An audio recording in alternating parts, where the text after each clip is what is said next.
presidente da Associação Nacional dos Delegados da Polícia Federal, o Carlos Eduardo Sobral, já deve estar me ouvindo. E a gente tem a dizer, primeiro, que foi uma operação brilhante da Polícia Federal. Não há como você não colocar isso.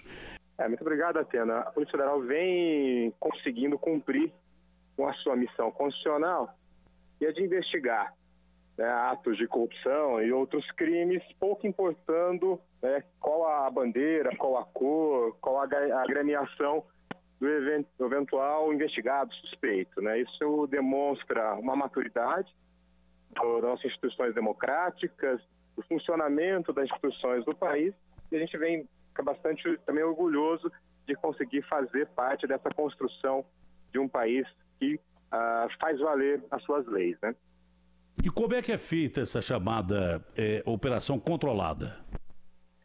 Uma ação controlada, Datena, é quando se retarda a atuação da polícia para se permitir descobrir outros membros da quadrilha ou, eventualmente, o destino dos recursos, no caso que envolveu a operação de hoje. Então, tecnicamente, confirmada a prática de um delito, a autoridade policial, o delegado de polícia, tem que agir.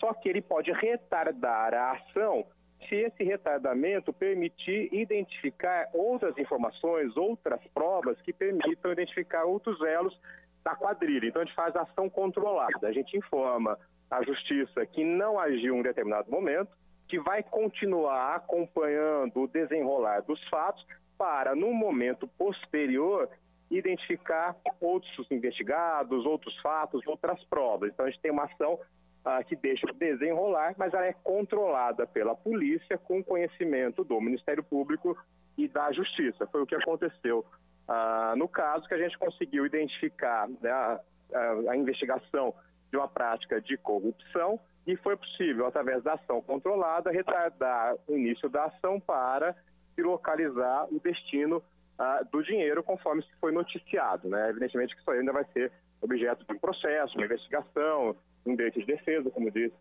a Marina Silva há pouco, mas o que foi noticiado é nesse sentido, de que houve o retardamento da ação para se poder reunir outras provas para identificar outros elos da quadrilha. Uma dúvida que eu tenho em relação ao presidente da República, porque a Polícia Federal ela não age, principalmente uma investigação envolvendo o presidente da República, sem respaldo, obviamente, de outros órgãos importantes da União. É claro, não deve agir. Claro. Agora, uma dúvida que eu tenho é em relação à gravação do Temer. Quando o Joesley gravou o Temer, foi por orientação da Polícia Federal ou ele já tinha a gravação e apresentou à polícia? Até não tenho conhecimento de detalhes da investigação. Posso falar o que a gente viu também pela imprensa, muito recente, foi ontem que foi noticiado.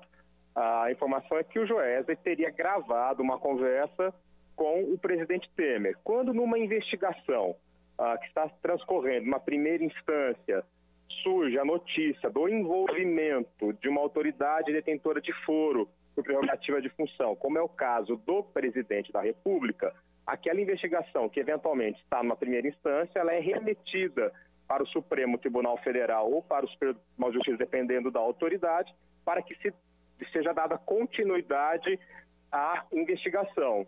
No caso, teria ido para o Supremo e a investigação continuou com a PGR, com a Procuradoria-Geral da República, com a participação da Polícia Federal, tendo em vista o suposto envolvimento do presidente da República. Ela foi de tanto êxito, essa operação, que mesmo envolvendo órgãos superiores e próximos ao governo de uma forma definitiva, não é verdade? Não houve um vazamento e, além disso, os meios eletrônicos utilizados nessa operação, tem a impressão que foram utilizados alguns pela primeira vez, como o tal de chip na mala ou coisa parecida. Não sei, não tenho conhecimento, mas ela foi de pleno êxito, não só do ponto de vista tecnológico, do ponto de vista de logística, isso tudo com apoio de órgãos superiores à Polícia Federal, é claro, isso é tudo notificado, não vai agir, principalmente investigando o presidente da República, sem ter as devidas autorizações. E principalmente porque teve o cuidado de que não houvesse nenhum tipo de vazamento. E não acontecer vazamento num caso como esse, me parece que é excepcional e histórico mesmo, né? O que acontece? As instituições vêm se modernizando, a legislação atualizou muito nos últimos anos E as nossas técnicas de investigação e a tecnologia aplicada às investigações também têm avançado bastante, além da integração entre os órgãos de investigação e persecução e controle. Então, isso é notório que o Brasil evoluiu muito no controle e no combate à corrupção, tanto a Polícia Federal, a Controladoria-Geral da União, outros órgãos, Receita Federal, a Ministério Público Estadual e Federal, todos trabalhando de forma integrada, cada um com a sua competência, mas atuando de forma integrada e melhorando, aperfeiçoando as suas técnicas e tecnologia.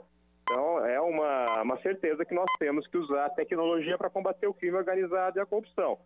E hoje, o uso de um chip para rastrear o dinheiro eventualmente utilizado numa transação ilícita é o uso da tecnologia aplicada à investigação. E também nossos procedimentos internos, né, todos os órgãos de persecução e investigação vão sendo aprimorados para evitar alguns equívocos que aconteceram no passado e que hoje a gente viu que não vem acontecendo. E o controle do vazamento, por exemplo, é um grande avanço porque ele preserva a própria investigação, evita que se tenha conhecimento do que está sendo investigado antes da hora e que isso possa resultar em destruição, ocultação de prova. Então, essa operação realmente ela foi um exemplo muito positivo de como as coisas funcionam e podem funcionar bem no Brasil.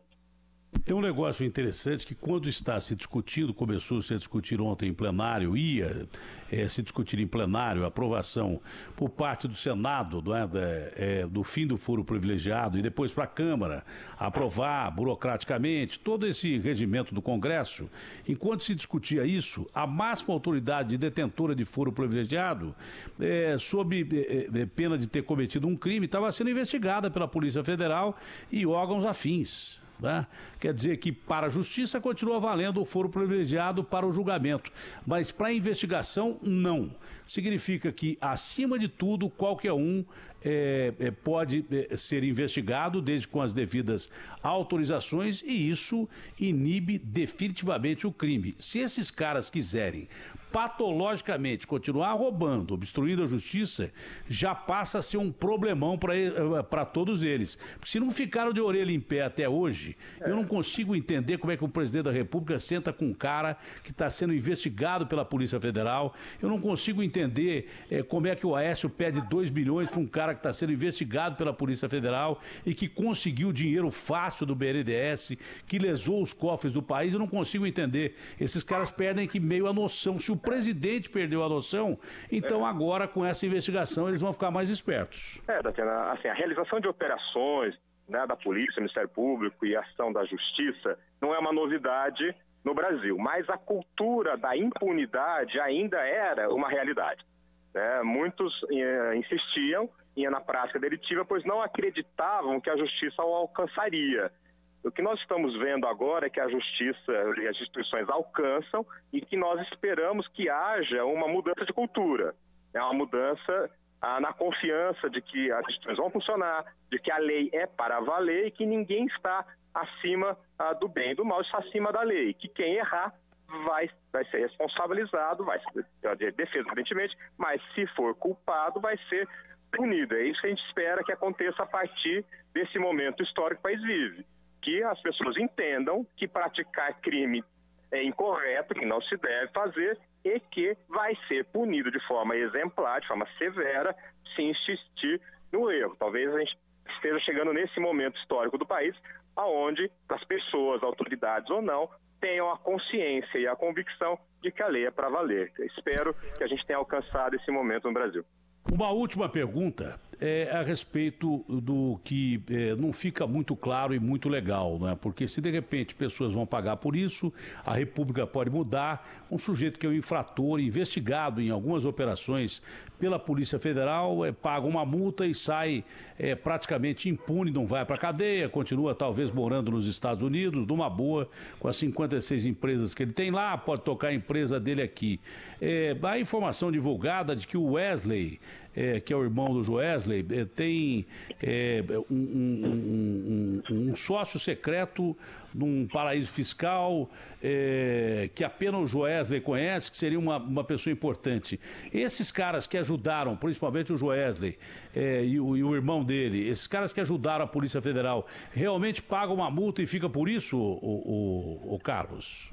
Na verdade, o Instituto da Colaboração Premiada, né, chamado de delação premiada, é um instituto novo no Brasil, que a gente vem aplicando a partir da Lava Jato.